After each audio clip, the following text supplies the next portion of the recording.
Hello everyone, welcome back to another reaction video. Today I'll be reacting to World War One and World War Two. How do they compare?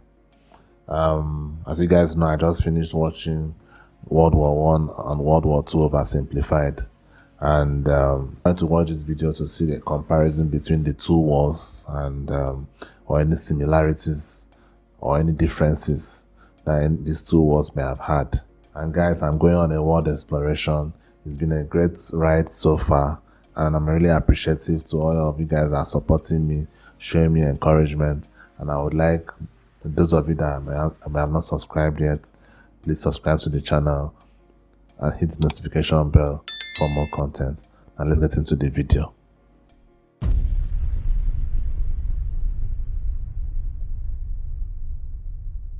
Have been fighting wars since the first wooden spears were carved thousands of years ago. Estimates for the total number killed in war throughout all of human history ranges from 150 million to 1 billion people, and according to the New York Times, at least 108 million have been killed in wars in the 20th century alone. Jesus. With the continuing advances we see in technology, the way we fight wars is constantly changing. Today we'll be looking at how two of the biggest wars in history compare in this episode of the infographic show, World War I versus World War II.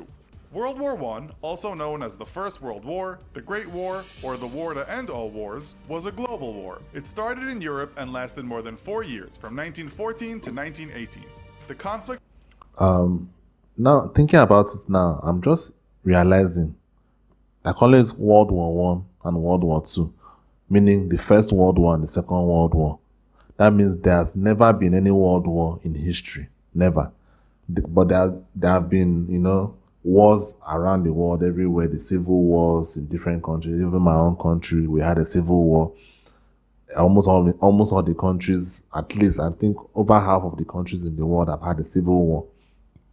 So I guess other wars, in subsets part of the world, there's been wars all over the place, but there's never really been the kind of war that a lot of countries fight for a particular goal together until the First World War. I think that's what it means. Was between the Central Powers of Germany, Austria-Hungary, and Turkey up against France, Britain, Russia, Italy, Japan, and towards the end, in 1917, America. It is one of the largest wars in history, and though sources vary on exact numbers of casualties, it is estimated there were 10 million military deaths, 7 million civilian deaths, and 21 million wounded. World War II, also known as the Second World War, was a global war that lasted for 6 years from 1939 to 1945, though there were some earlier related conflicts leading up to it. It was the deadliest conflict in human history and included the Axis powers. Thinking about it again, wars taking so long, like 6 years. 6 years of people dying, suffering. The one that's going on in Ukraine right now is not even up to how many months, and it seems like forever. Seriously, it seems like forever. But wars went on for 6 years. That is crazy. Which were Germany, Italy, and Japan, against the Allied powers of France, Britain, America, the Soviet Union, and China. There were 15 million military deaths, 45 million civilian deaths, and 25 million people wounded. These wars took place more than 2 decades apart. Let's see how these brutal battles compare side by side. In World War I, each soldier was given a rifle, a bayonet, and 3 grenades. The first grenades in 1914 were basic and often handmade, consisting of old cans filled with nails and bits of metal and packed with gunpowder. The British were the first to introduce tanks into warfare with the Mark I, which was developed in 1915 to break the stalemate of trench warfare. And the Germans introduced machine guns, with each battalion having a minimum of 6. The Russians had 8 machine guns, while the less fortunate British soldiers had only 2. Mortars were explosive bombs shot in a projectile motion, and both sides of the battle had their own versions.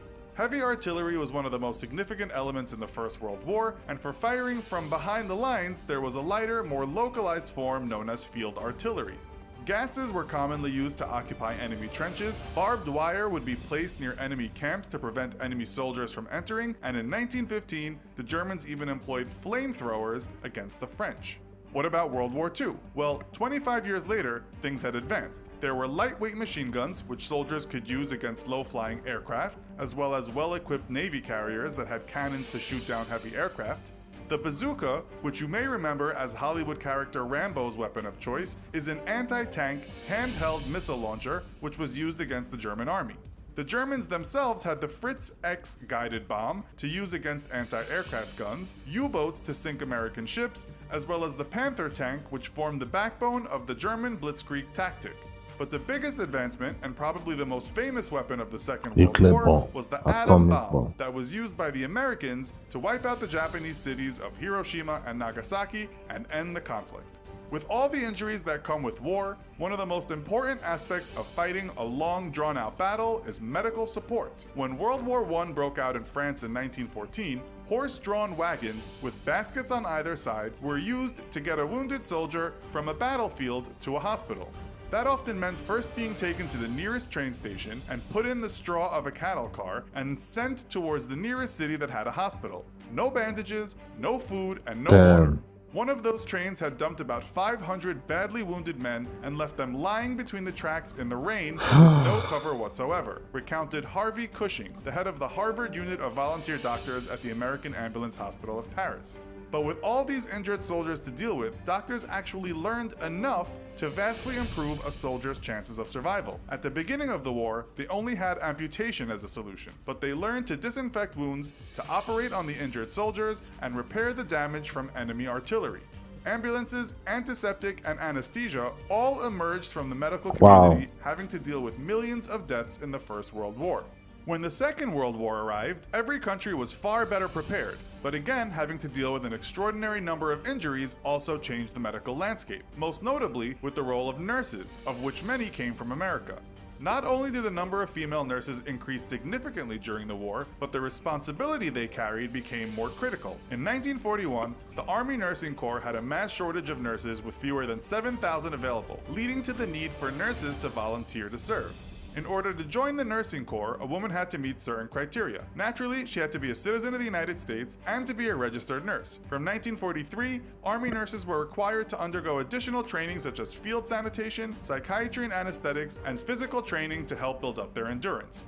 They worked closer to battle lines than they did in World War I or any war before. The nurses often worked and served under harsh conditions and had to make emergency decisions on the spot. What about the results of these two devastating conflicts? Following World War I, communism spread among the Soviet Union, resulting in the Russian Revolution of 1917.